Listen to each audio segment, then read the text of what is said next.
सांगितलं हिरोजी काय मागायचं ते मागा आम्ही देतो।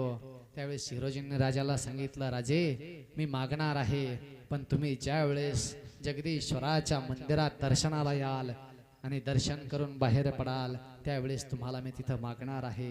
राजे जगदीश्वराच्या मंदिरात दर्शनाला जातात, दर्शन करून बाहेर पडतात, तोच राजांना हातात एक दगड घेऊन उभा असलेला हिरोजी इंदोलकर दिसतात। राजे हिरोजी इंदोलकरांना बोलतात काय मागायचं ते मागून घ्या हिरोजी, मी द्यायला तयार आहे। आणि हिरोजी इंदोलकर राजांना बोलत होते राजा एक प्रार्थना आहे राजा, एक विनंती आहे राजा, हा दगड या पायरीला लावायची अनुमती द्या, एवढंच तुम्हाला मागणं मागतो।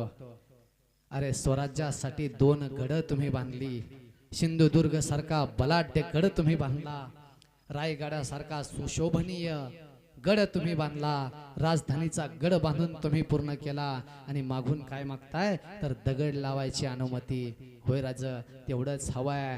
त्या हिरोजी इंदोलकरांनी दौलत मागितली नाही, त्या हिरोजी इंदोलकरांनी जहागिरी मागितली नाही, त्या हिरोजी इंदोलकरांनी वतन मागितलं नाही, त्या हिरोजी इंदोलकरांनी पाटीलकी मागितली नाही, देशमुखी मागितली नाही, त्या हिरोजी इंदोलकरांनी संपत्ती मागितली नाही, काय मागितलं तर दगड लावायची अनुमती मागितली। आणि राजे बोलते झाले हिरोजी तुम्हाला दगड लावायची अनुमती दिली, पण का दगड लावायचा आहे, काय लिहिलंय हिरोजी त्या दगडावरती। आणि त्यावेळेस हिरोजी राजांना सांगत होते राजा त्या दगडावरती माझं नाव कोरलंय, फक्त नावासाठी दगड लावायचा हिरोजी। त्यावेळेस होय राजा, अरे पण का हिरोजी का लावायचा आहे दगड। त्यावेळेस आमचे बांधकाम प्रमुख हिरोजी इंदोलकर सांगत होते राजा जेव्हा कवा तुम्ही राजधानीचा गड रायगडावरती मुक्कामी असाल, जेव्हा तुम्ही जगदीश्वराच्या मंदिरात दर्शनाला याल, जेव्हा राजे तुम्ही दर्शन करून या दर्जातून बाहेर पडाल, तेव्हा तुमचा पाय या पायरीवरती पडेल,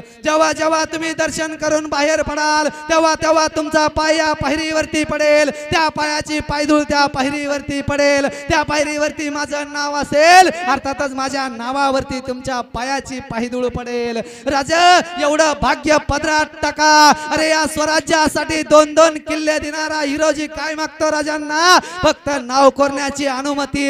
नाव कशासाठी, राजांच्या पायाची पायधूळ पायावर पडली पाहिजे, राजांची पायधूळ डोक्यावरती पडली पाहिजे, राजांच्या पायधुळीनं सततच डोक्यावरती राज्याभिषेक केला पाहिजे, एवढंच त्या हिरोजी इंदोलकरांना वाटत होतं आणि म्हणून ते मागणं मागितलं। आजही रायगडावरती ती पायरी साक्ष देते, त्या पायरीवरती वाक्य होती सेवेचे ठाई तत्पर येतो हिरोजी इंदोलकर